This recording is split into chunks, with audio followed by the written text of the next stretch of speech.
Time to continue the process. And now, ladies and gentlemen, we arrive. This is not a normal week. This is the fantasy playoffs. This is the part of the season where every snap has gravity, every decision has consequences, and just one bad lineup choice can send you straight through the walk of shame in your group chat for your league. All season long, we've been stacking edges, usage over vibes, matchups over names, process over panic. DFS fed the weekly hunger, but this right here, this is the long payoff. This is what we've been waiting for. Week 14 was the door. Week 15, this is the room. No long recap today because at this point, you don't need a history lesson. You need clarity. Week 14 told us who's still trying, who's protecting themselves, and who's willing to empty the clip to win right now. Some teams locked in to their alphas. Some offenses quietly shut down, though. Some plays vanished when the lights got bright. Some safe plays, I should say. So that's the tape. That's all we need to know about last week. Because from here on out, it's not about projections, okay? It's about intent, leverage, and game script. You don't need miracles. You need discipline. So take a breath, clear the noise, trust the work. It's time to continue the process. As I said, let's reload because week 15 is where the process is supposed to win you a league or at least start that playoff journey to doing that. Woo, I am fired up if you can't tell. We gotta be. It's just special for us now. And at that, let's just slide right on in to a very important Would You Rather segment. You guys need to know who I would rather play in these conundrums this week. So let's get it popping. Let's go, Slime. This is week 15. There are no safety nets. There is no process later. This is Would You Rather playoff edition. Michael Wilson or RJ Harvey. Look, Michael Wilson's going to see condensed targets, no Marvin Harrison Jr. We know the story. But it's on the road in Houston against the Texans defense that quietly funnels production away from secondary receivers. So RJ Harvey, yeah, tough matchup too, Green Bay at home, but I'll take the guaranteed touches in December over theoretical targets in a bad spot on the road. Give me RJ Harvey. Next up, would you rather Justin Jefferson or Ashton Genty? This one feels tricky until it doesn't. Genty's in a great spot. No argument there for me. No argument there. But this is the best Jefferson spot we've had all season. Coverage, pace, game script. This is a ceiling environment. If you've been waiting to deploy him, this is the week to do that. Justin Jefferson, no hesitation. All right, next up, would you rather play Devon Neal or Harold Fanning Jr.? Fanning gets the no Njoku bump. I get it. But I don't build a playoff lineup on conditional bumps. Neal has the role. Neal has the touches. Neal has the usage. You don't have to squint to see. Give me Devon Neal. Next up, would you rather Wan'Dale Robinson or Omarion Hampton this week? This one's sneaky. Hampton's fun, but the Chargers versus Chiefs is not where I want to be guessing. Kansas City is better at wasting ancillary roles than people realize. Robinson, meanwhile, gets Washington, a defense that bleeds underneath volume. He probably needs a touchdown, but the path to targets is cleaner. Wan'Dale Robinson. All right, Justin Jefferson or Rico Dowdle this week. Now, this is where playoff nuance matters because Jefferson has the nuclear ceiling for sure, no doubt, but Rico Dowdle, he's in a workload spot. We've seen Dallas lean on him. Carolina forces it downright. New Orleans is no joke against the pass. If you're playing median outcomes, not highlight reels, then I think you got to go with Rico Dowdle here. Jefferson still breaks the slate if he scores twice, though. That's the risk right there with that one. Next up, would you rather Jacoby Myers or Devon Neal? Jets defense versus wide receivers. That's not how you want to beat them. Myers could absolutely disappear here. Neal gives me touches and insulation. Give me Devon Neal in that one. Brian Thomas Jr. or Omarion Hampton. So, all right, Brian Thomas Jr. flashed last week. That matters, but here's the part people skip. Top 5 and drops this season. That's not variance. That's volatility. Hampton's role is clearer and less fragile. Let me get Omarion Hampton. All right, Deebo Samuel or Kenneth Walker this week. This one's a little uncomfortable, but that's why it matters, though, right? Walker should be in a good spot, but Charbonnet still siphons goal line work every game, and Seattle has shown that they can just stall out entirely. Deebo, even when he's inefficient, he's a part of the plan. Let me get Deebo Samuel. All All right, Devon Neal or Christian Watson this week. Packers versus Broncos is not guaranteed to yield a bunch of production. And even so, Green Bay spreads the ball around like it's a charity drive, right? So Watson's role isn't dominant, it's rotational. Neal, again, gives me clarity, Devon Neal. Rico Dowdle or Christian Watson. This one's easy. Touches over hope all day long, Rico Dowdle. Next up, would he rather play Luther Burden III or Kyle Monungai? Chicago versus Cleveland. Read that again. Cleveland is brutal against the pass. Burden's role could shrink fast if the game tightens. Monungai, he's part of the run game, part of the solution, and not game script dependent, it would seem. So let me get Kyle Monungai. All right, next up, for our final conundrum here, would you rather Chris Rodriguez Jr. or Michael Wilson? This is the playoffs. We don't guess. Rodriguez might share, but there's still guaranteed work there, right? Wilson against Houston, that would be hoping. And I'll take a Commanders back against the soft Giants run defense all day long. So give me Chris Rodriguez Jr. in that conundrum. But that's would you rather for week 15. No vibes, no wish casting, just roles, matchups, and pressure-tested decisions. All right, guys, we got off to a quick start here, but quick timeout because this does matter. So if you're running a company right now and thinking, man, hiring should not be this hard, you're not crazy. You're just living in 2025. That's where Fraction comes in, though.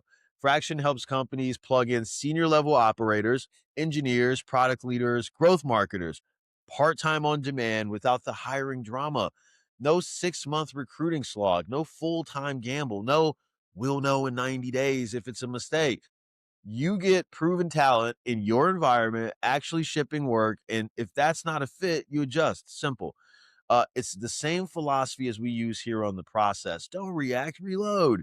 So if you need execution now, not interviews, not vibes, go to hirefraction.com, or shoot me a note directly at ralph@hirefraction.com. Fraction, because outcomes beat resumes every single time. And at that, let's just push right along into our meat and potatoes of this week. We getting into Reload for week 15. Browns at Bears. Let's go. This game is not pretty. It's not meant to be. This is frozen football, mid-teens. Wind chill, flirting with 0, the kind of cold where the ball hurts your hands and every decision feels heavier. And here's the problem for Chicago. Cleveland already erases passing games. Top tier pass defense before we factor in the weather. Now add sub-zero wind chill. Nope, can't even go there. This is not a Caleb Williams let it rip game. This is a get in, get out, don't screw it up game. Chicago survives this one on the ground. Swift, Monungai, Caleb using his legs as an emergency exit. Short passes only, no hero ball here. And no, I'm not chasing Bears tight ends. Komet and Loveland means guessing, if you want to pick between them. And I don't want to do that. Guessing in this weather is how lineups die, basically. So we'll avoid that. And no, I don't want to go there. Now let's flip it to the other side. And Njoku means no Njoku for Cleveland means a condensedness in terms of where their targets go. That's Quinshawn Judkins underneath. That's Harold Fanning Jr. working short routes, move the chains football. This turns into a trench warfare. Punts matter. Field position matters. Mistakes matter. Home field plus weather does give Chicago the edge, so I'm going to say Bears win. Browns stay annoying, though. This game feels like it ends with everyone sore and nobody happy. Reload. Bills at the Patriots. This game smells funny, too. Cold, possible snow. Foxborough energy in this one. Buffalo's pass defense is elite. Let's not mistake that. Top 2 in yards allowed. Tight ends suffocate, basically, playing these guys. Receivers don't eat. So if you're expecting Drake May fireworks, that's the wrong script here. If New England wins this game, it's because they lean into what Buffalo still leaks, and that's the run. Now, here's the twist, though. The Patriots are top 3 against the run, which caps James Cook, so Buffalo can't lean on the ground, and weather limits explosive passing. That leaves one thing: Josh Allen freelancing, broken plays, scrambles. I shouldn't throw this throws, but Buffalo hasn't been terrifying this year.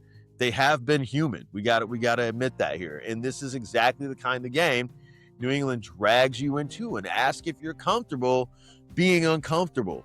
Cold hands, tight windows, fourth quarter nerves. That's the football sentiment here. Patriots at home, not flashy, just stubborn. Reload.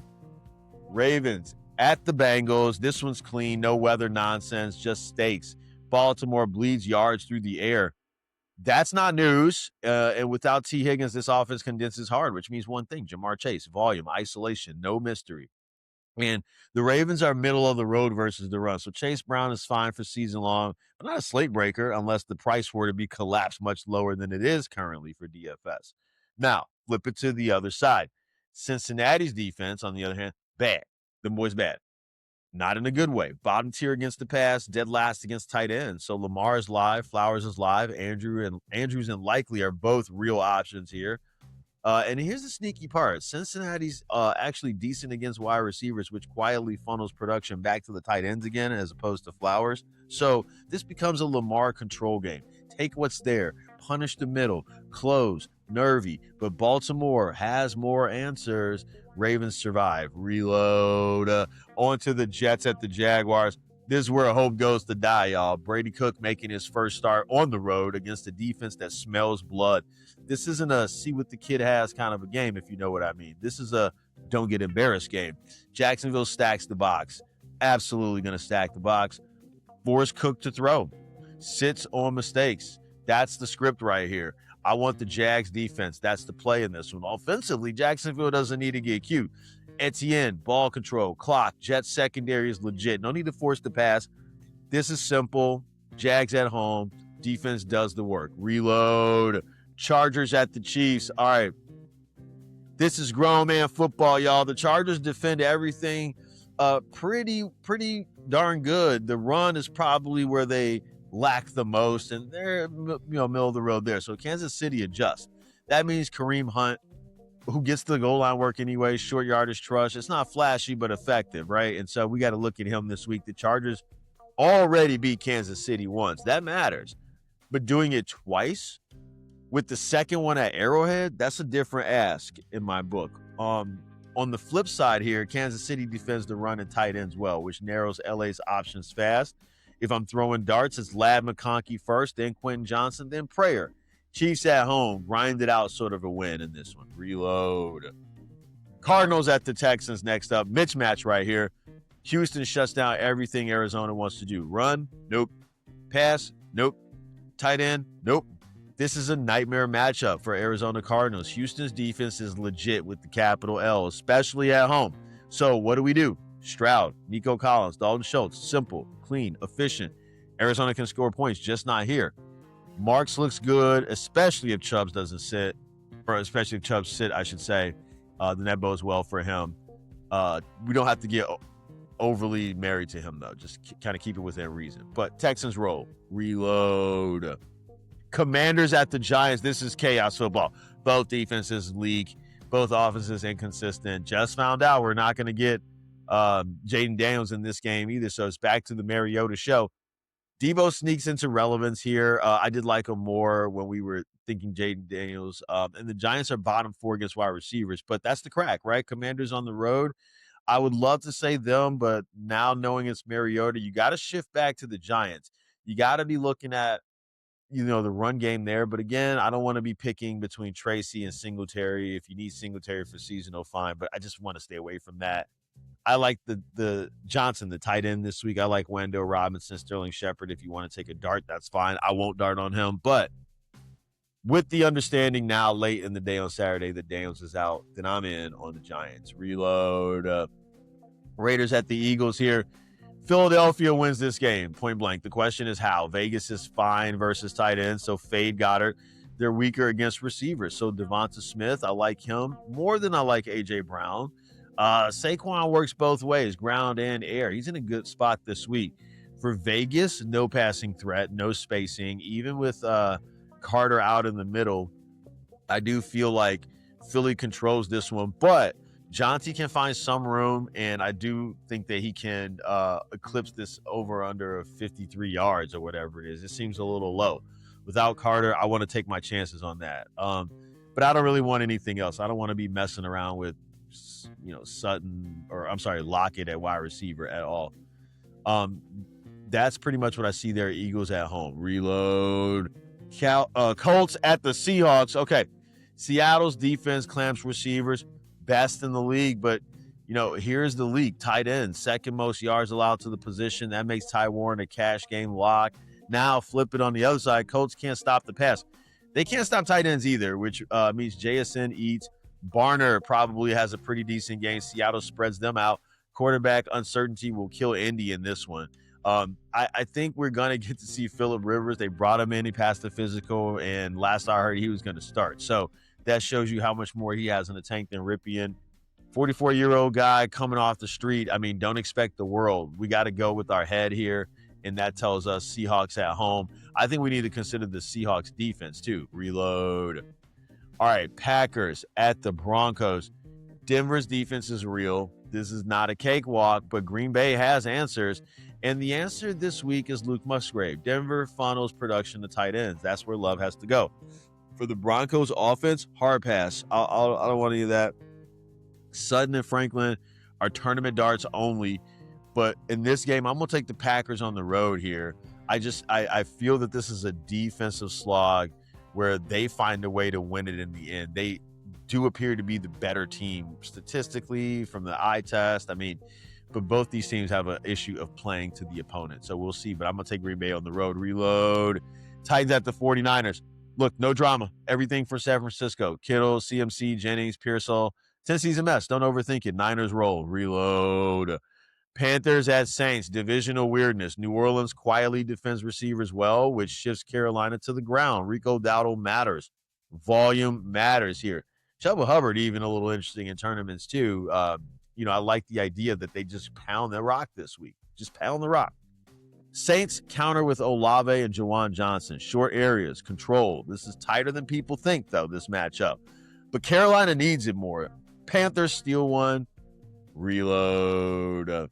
Lions at the Rams. This is the game of the week. Stafford versus Golf. Trade legacy. Playoff stakes. Detroit stops the run, forces Stafford to throw. That means Adams, Nakua, Atwell sneaking in even. On the other side, Rams can't shut down receivers. So Amon-Ra, Jameson Williams, back and forth, explosive, stressful. Let me get the Rams at home, though, barely. And I do think that Gibbs can be a part of that passing game for the Lions as well. But I think they come up just a little short on the road. They appear to be just a step behind the Rams, who appear to be the better team, and they're at home. Reload. Sunday Night Football, Vikings at Cowboys. So Dallas wins this by being patient, I believe. Minnesota bleeds on the ground, and that's Javonte Williams territory. The Vikings defend receivers well, so I think that keeps CeeDee Lamb in check. He's had quite a few drops this year also. Now, if we flip it to the other side, Dallas is dead last versus wide receivers, which means Jefferson, Addison. This is the week. Jefferson reminds people who he is, but quarterback volatility does kill a high ceiling for Minnesota, So there's, I think, a limit to where that team can go. I'm going to take the Cowboys in this game. I think that they can impose their will, run the football, play the clock, get a few defensive stops against McCarthy, who we now see is not a world beater. I'll take Cowboys at home. Reload. For our final shot, got to make it a good one, and it is the Fins at Pittsburgh to face the Steelers. This is chess. Miami attacks the Steelers where they're the weakest. Wide receivers, Waddle, Malik Washington. These are the guys that we want here. A chance to a certain degree catching the passes as opposed to the run game. Pittsburgh does have to counter on the ground, though. That's the way to defeat Miami. So Jaylen Warren looks good. The short passes. But I don't want to invest in the tight end for Pittsburgh because although it's in a good spot, who knows if they throw to Washington or if they throw to Freiermuth. They have a couple of guys they trust there. I think that's for the segment of the field that they attack, but with who nobody knows. Somebody tells you they know their line. But Miami's offense does have more answers. This is a cold game. This is a primetime game. There's a lot of pressure here, but Miami's been slowly coming on. They have the makings of what looks like possibly a playoff team. I'm going to take Dolphins on the road here to round out the week. And that is our reload segment for week 15. Hopefully understanding what I think about these game scripts will help you guys, better walk through what it is that you need to do this week to get the dub. All right, quick pause here. Look, listen, if you manage engineers, run a product team, or lead anything technical, lean in for just a second here now. DevHawk was built, because too many teams are flying blind. You got a Jira telling one story, GitHub telling another, Slack screaming in the background, and somehow you're still left asking, are we actually making progress here or just busy? DevHawk answers that clearly. It's a developer productivity cockpit that pulls together commits, pulls requests, velocity, story points, and deliver trends in one clean objective. Delivery trends in one clean objective view of what's actually getting shipped. Not vibes, not opinions, not status meetings that could have been emails, actual output. So, whether you're running a distributed team, offshore engineers, fractional talent, or a hybrid mess that grew faster than your processes, DevHawk shows you where work is flowing, where it's getting stuck, and who's really driving that impact. And the best part, it doesn't turn you into a micromanager. It doesn't slow teams down. It just gives leaders the clarity that they've actually been missing. If you believe in paying for results instead of hours, if you care about shipping instead of story spinning, and if you want accountability without burning people out, DevHawk was built exactly for that. Check it out at devhawk.ai. That again is devhawk.ai.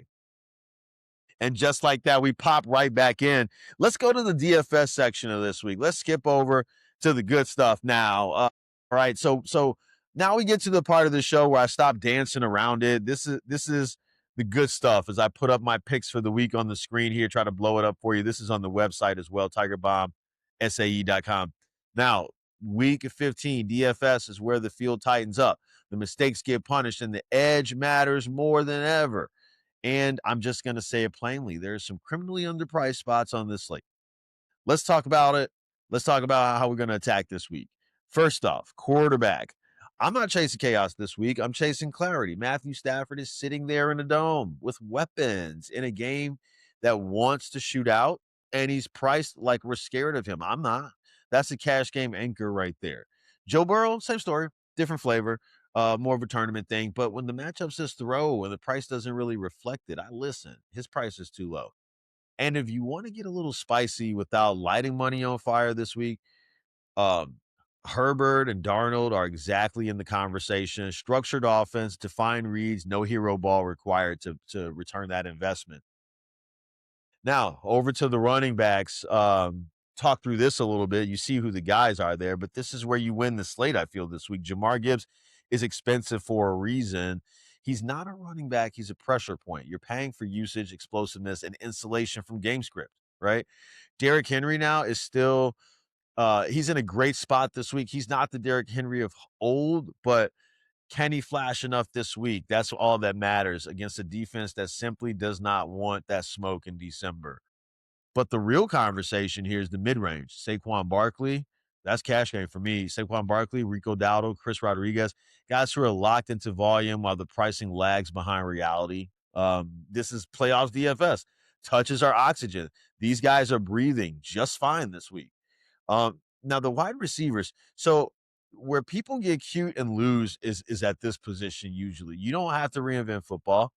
Puka, Chase, Amon Rod. These are not takes. These are foundations, right? But what I love about this slate is how clean the next tier is. JSN is in a spot where the defense can't actually take him away. Nico Collins, when people are scared of matchup labels instead of opportunity, he looks good. Lad McConkey continuing to be underpriced for a guy who basically is the engine of that passing game. And if you need salary relief without putting your lineup into the sun, so to speak, leaving yourself out to dry, then there are playable wideouts down the board who are stepping into real roles, not prayer routes. And that really doesn't matter. You can check those guys out here. Tight end, don't galaxy brain it. Kittle is fine this week. Andrews is still Andrews. And when Trey McBride style usage exists, right? Like with those two guys could be this week. Without Trey McBride prices, then you don't overthink it. You just plug those guys in, especially a tight end. Such a barren waste field anyway. If you're paying down, make sure you're buying roots and not targets. or I'm sorry, buying roots and targets, not vibes, right? That's the way you pay down. So look at those targets versus the touches. And finally, defense. This is not the week to chase last week's box score. This is the week to attack bad quarterbacks, cold weather, and game scripts that turn ugly fast. Jacksonville, Seattle, Houston. Pressure plus mistakes equals fantasy points, and those spots line up beautifully for us this week. So zoom out for a second. This slate isn't about being clever. It's about being right. Play volume, play structure, play offenses who know, play offenses that know who they are, is what I mean to say. Let the field chase those goals, right? Don't be chasing people that haven't been who we expected them to be, except for Justin Jefferson. That dude's got to pop this week. We'll take the free money, though. But that's DFS for week 15. That's the way that I'm going to play it, right? And so hopefully that helps you guys fill in any gaps you have in your picks for the week. And before we get out of here, let's do a little housekeeping. Why don't we?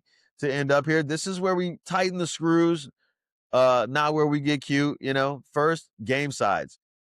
I'm taking the Miami Dolphins to win on Monday night in Pittsburgh. Yes, it's the road. Yes, it's prime time. And yes, everyone will talk themselves into the Steelers because that's what people do in December.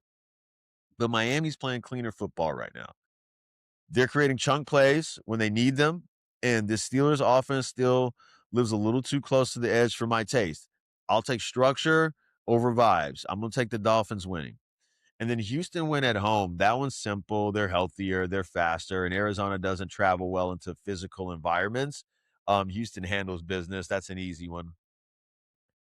Now, let's get into player props, where we make our money without begging for touchdowns, right? So Nico Collins over 73.5 receiving yards. This isn't a guess. This is math. Arizona bleeds perimeter yardage. Houston funnels volume outside. And Collins doesn't need a touchdown to get there. He needs competence. We like competence. Ashton Genty this week over 53.5 rushing yards. This number is telling you the market is scared of the matchup, and I'm not. There is no Jalen Carter in the middle. He's still got the dual shoulder injuries that he's healing from. Houston funnels volume outside. I'm sorry. No. He doesn't need dominance. Gents, he doesn't need dominance. He just needs opportunity, right? And the workload is real enough to clear this without sweating into the fourth quarter. So 53.5 yards. Yeah, we can get that by halftime, hopefully. Now the volume prop. Okay, so Dak Prescott, I'm taking him under 34.5 pass attempts. This is game script dependent, right? Dallas doesn't want to get into a track meet here. They don't need to do that. They want balance, control, clock manipulation, running the football, and fewer Dak dropbacks on 2nd and 7 moments.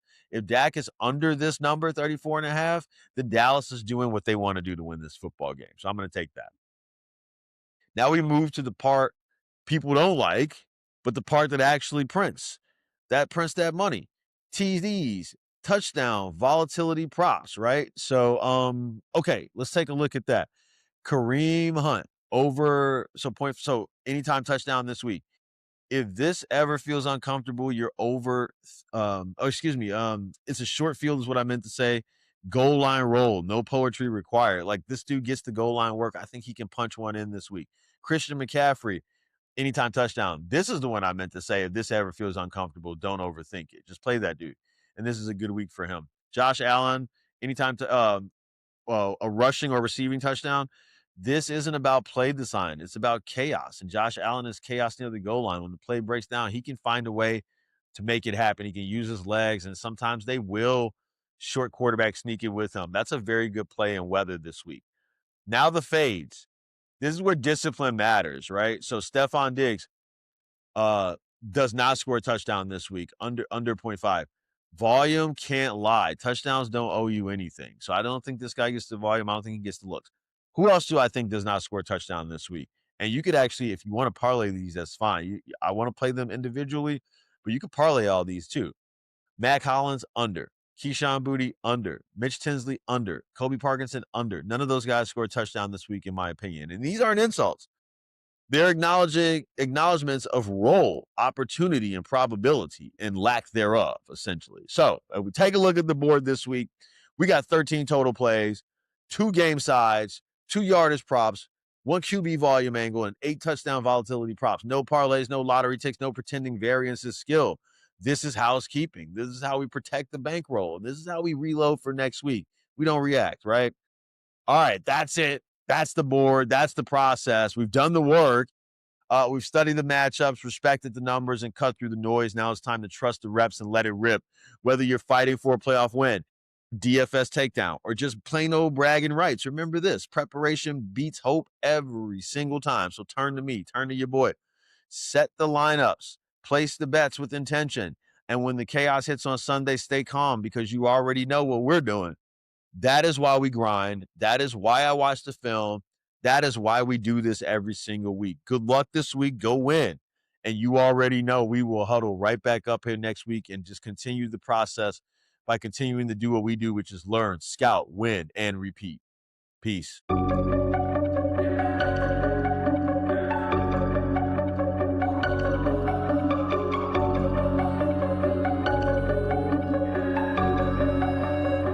daddy killed this beat.